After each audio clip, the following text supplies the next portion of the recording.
The president of the Maldives, Mohamed Muizzu, announced that India has agreed to withdraw its army from the Indian Ocean archipelago nation. During a press conference in Mali, President Muizzu stated that the Indian government has agreed to remove Indian soldiers.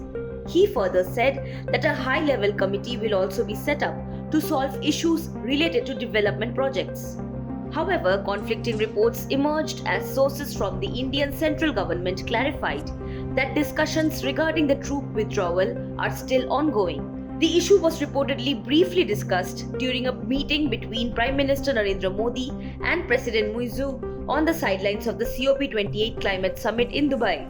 Government sources in India emphasized that the continued usefulness of Indian platforms engaged in high availability disaster recovery or HADR activities in the Maldives needs to be evaluated from a proper perspective. They also pointed out that the Maldivian side has acknowledged the utility of these platforms and discussions on how to keep them operational are still in progress. President Muizzu, who was recently elected, formally requested India on November 18th to withdraw its military presence from the country. He has consistently expressed his commitment to ensuring that the Maldives remains free of any foreign military presence to preserve its independence and sovereignty.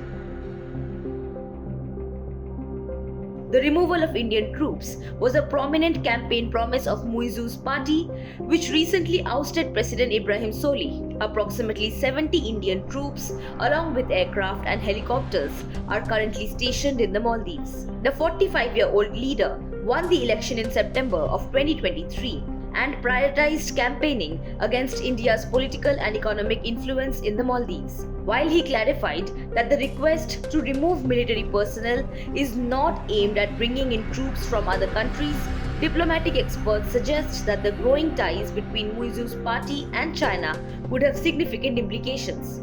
China has increasingly invested in the Maldives in recent years, leasing islands and reportedly stationing ships for military operations. There are also talks of a free trade agreement between China and the Maldives. If the Maldives, under its current pro-China government, accepts these overtures, it could strain relations with India.